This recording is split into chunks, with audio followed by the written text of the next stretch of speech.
Hi friends, welcome back to Jyotsna official. నేను మీ జ్యోత్స్నాని. ఈరోజు ముందుగా అందరికీ వినాయక చవితి శుభాకాంక్షలు అండి. ఈరోజు వచ్చేసి నేను ఇంట్లో పూజను అయితే ఎలా చేసుకుంటున్నానో మీకు చూపిస్తాను చూడండి. ముందుగా పాలవెల్లిని అయితే ఇలా అలంకరించేసుకున్నానండి. ఇంకా మన వినాయకుడిని కూడా పెట్టేసేసాను. ఇంకా ముందుగా అయితే మనం దీపం అంటించేసుకుని ముందుగా మనం బొట్టు పెట్టుకుని దీపారాధన చేసుకోవాలండి. ఆ తర్వాత వినాయక చవితి వ్రతకల్ప బుక్ అనేది అన్ని బుక్ స్టాల్స్లోనూ దొరుకుతుంది. అక్కడ నుంచి బుక్ తెచ్చుకొని మనం ఇలా చేసుకోవాలి. మనం దీపారాధన చేసిన తర్వాత ప్రార్థన అయితే చేసుకోవాలండి. ఇదిగో ఈ బుక్లో ఉన్న విధంగానే మనం ప్రార్థన అయితే చేసుకోవాలి. మనం ఏ పూజ చూసినా కూడా ముందుగా పసుపు గణపతిని అయితే పూజించుకోవాలి కదండి. ఇక్కడ నేను పసుపు గణపతిని కూడా పెట్టి పూజ అయితే చేసేసుకున్నాను. వినాయక చవితి పూజ అంటే ఎవరికి ఇష్టం ఉండదండి. పిల్లల దగ్గర నుంచి పెద్దవాళ్ళ వరకు అందరికీ ఇష్టం ఉంటుంది కదండి. ఈరోజు అయితే మా పెద్ద బాబు అయితే పూజ చేయాలని చెప్పేసి రెడీ అయిపోయాడు. పూజ అంతా తనే చేస్తాడంట. ఇదిగోండి తన బుక్స్కి, వాళ్ళ తమ్ముడు బుక్స్కి, వాళ్ళ డాడీ పని సామాన్కి అన్నిటికీ బొట్లు పెట్టేసి పూజలో కూడా పెట్టేసుకున్నాడు. ఇంకా మేము పూజను అయితే చేసేస్తున్నామండి. ముందుగా ఇలా ప్రార్థన అయితే చేస్తున్నాము. ఇదంతా చదివి వినిపించాలంటే లెంత్ ఎక్కువైపోతుంది కదండి. నేనైతే చదవటం అనేది మీకు చూపించలేను. ఇప్పుడు మేము ముందుగా ప్రార్థన అయితే చేస్తున్నామండి. ప్రార్థన అయిపోయిన తర్వాత నమస్కరించుకుని ఆచమనము ప్రాణాయామము చేసి సంకల్పం చెప్పుకోవాలండి. అది అయిపోయిన తర్వాత ఇలా సంకల్పం పూజ ఉంటుందండి. సంకల్పం కూడా చేసేసుకోవాలి. ఇదంతా అయిపోయిన తర్వాత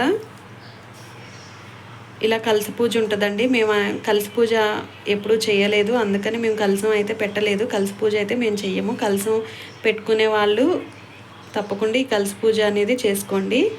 అది అయిపోయిన తర్వాత మహాగణపతి పూజా మంత్రం. ఇప్పుడు మేము మహాగణపతి పూజా మంత్రం అనేది చేస్తాము. మాకు మహాగణపతి పూజా మంత్రం అయిపోయిన తర్వాత శ్రీ వరసిద్ధి వినాయక ప్రాణ ప్రతిష్ఠ అనేది చదువుకుంటున్నామండి. ఇప్పుడు వరసిద్ధి వినాయక ప్రాణ ప్రతిష్ఠ కూడా అయిపోయిన తర్వాత షోడోపచార పూజ అనేది మేము చేస్తున్నాము. ఈ బుక్లో ఉన్న విధంగానే మొత్తం మనం చేసుకోవాలండి. లెంత్ ఎక్కువ అవటం వల్ల నేను చదివి అయితే వినిపించలేకపోతున్నాను. ఇప్పుడు షోడోపచార పూజను అయితే మేము చేసుకుంటున్నాము. మాకు షోడోపచార పూజ కూడా అయిపోయినాక అదంగ పూజను అయితే మేము చేస్తున్నామండి.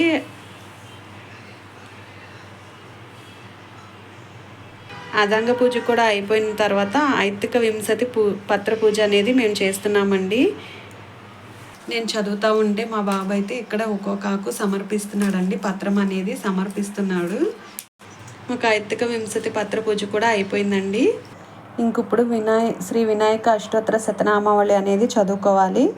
ఈ బుక్లో ఉన్న విధంగానే మనం వినాయక అష్టోత్తరాలు చదువుకోవాలన్నమాట. 108 అష్టోత్తరాలు అయితే చదువుకోవాలండి.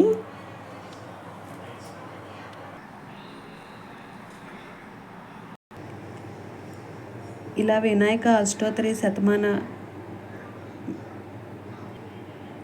నామావళి కూడా మనం చదువుకున్న తర్వాత ఇంకా సాంబ్రాణి కడ్డీలు వెలిగించి మనం పూజనైతే చేసుకోవాలండి. ఇప్పుడు సాంబ్రాణి కడ్డీలు వెలిగించి పూజ అయితే చేయాలి.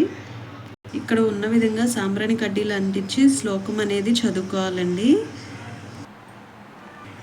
సాంబ్రాణి కడ్డీలు పూజ అయిపోయిన తర్వాత దీపం వెలిగించి ఇక్కడ ఉన్న శ్లోకం అయితే చదువుకోవాలండి. ఇప్పుడు మనం నైవేద్యం సమర్పించి ఇక్కడ ఉన్నట్లు శ్లోకం చదువుకోవాలి. ఈ బుక్లో ఉన్న విధంగానే మనం నైవేద్యం కూడా సమర్పించి శ్లోకం అనేది చదువుకోవాలి. నేనైతే సోమవారికి ఇక్కడ పాల తాలికలు, కుడుములు, ఉండ్రాళ్ళు అనేది సమర్పించేశానండి. నైవేద్యం సమర్పించిన తర్వాత మనం తాంబూలం కూడా సమర్పించి ఇక్కడ ఉన్నట్లుగా చదువుకోవాలి.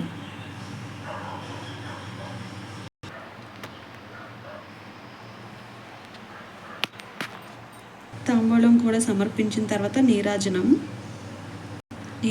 కూడా అయిపోయిన తర్వాత మంత్రపుష్పం కూడా అయిపోయిన తర్వాత ఆత్మ ప్రదక్షిణలు చేసుకోవాలండి.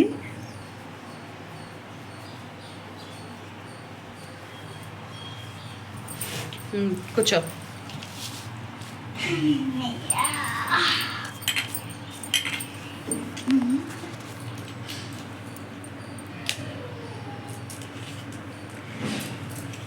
ఆత్మ ప్రదక్షిణ కూడా అయిపోయిన తర్వాత సాష్టాంగ నమస్కారం అనేది చేయాలండి. ఇప్పుడు సాష్టాంగ నమస్కారం కూడా అయిపోయింది కదండి. ఇప్పుడైతే మనం వ్రతకథ అనేది చదువుకోవాలి. శ్రీ సిద్ధి వినాయక వ్రతకథ అనేది ఇప్పుడు చదువుకోవాలి. ఈ వ్రతకథ చదువుకునేటప్పుడు మనం కొన్ని అక్షింతల్ని చేతిలో పెట్టుకుని ఈ వ్రతకథ అనేది చదువుకోవాలి.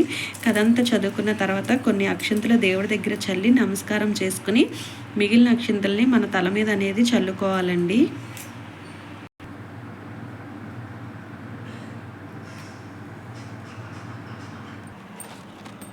మహర్షులార పూర్వకాలంలో చంద్రవంశంలో పుట్టిన సర్వధర్మమగ్నుడు సదాచార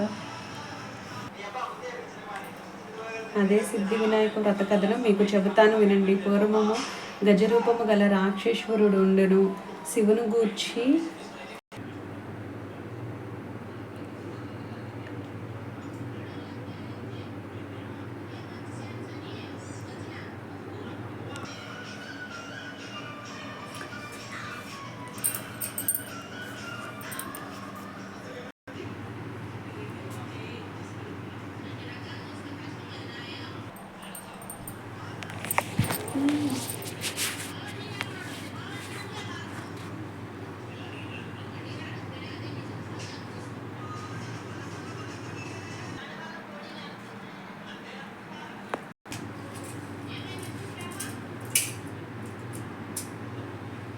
వ్రతకథ అయిపోయిన తర్వాత ఇక్కడ ఉన్నట్లు ఈ బుక్లో ఉన్న విధంగా మనం ప్రార్థన అయితే చేసుకోవాలండి.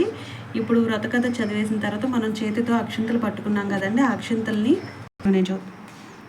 ఇంకా కొన్ని అక్షింతలు ఇలా దేవుడి దగ్గర వేసుకోవాలండి. కొన్ని అయితే మన తల మీద వేసుకోవాలి. ఇలా తల మీద కూడా వేసుకోవాలండి. ఇలా అక్షింతలు వేసుకోవటం వల్ల మనం సాయంత్రం చందమామను చూసిన కూడా నీలాప నిందలు అనేది తగలకుండా ఉంటాయి అనేది మనకి వ్రతకథలు అనేది ఉన్నదన్నమాట. మా చిన్నబాబు కూడా దేవుడి దగ్గర అక్షింతలు అయితే వేసుకుంటున్నాడు. తన తల మీద కూడా వేసుకుంటున్నాడు. ఇంకా ఈరోజు మా ఇంట్లో పూజకి అందరూ పాల్గొన్నారండి. ప్రార్థన కూడా అయిపోయిన తర్వాత లాస్ట్కి విఘ్నేశ్వరునికి మంగళహారతలు అనేది ఇవ్వాలండి.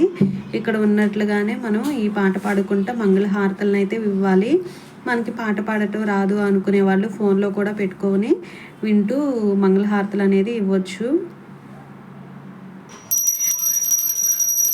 నీ బొజ్జ గణపయ్య నీ బంటు నేనయ్య ఉండ్రాళ్ళ మీదికి దండు పంపు కమ్మని నేయను కడుపు ముద్దపప్పును బొజ్జ విరుగును దినుచు పొరలు కనుచు జయమంగళం నిత్య శుభమంగళం వెండి పళ్ళెములోన 1000 ముత్యములు కొండలకు నీలములు కలయబోసి మెండుగున హారములు మెడ నిండా నేసుకుని దండిగా నీకిస్తూ ధవళహారతిని జయమంగళం నిత్య శుభమంగళం.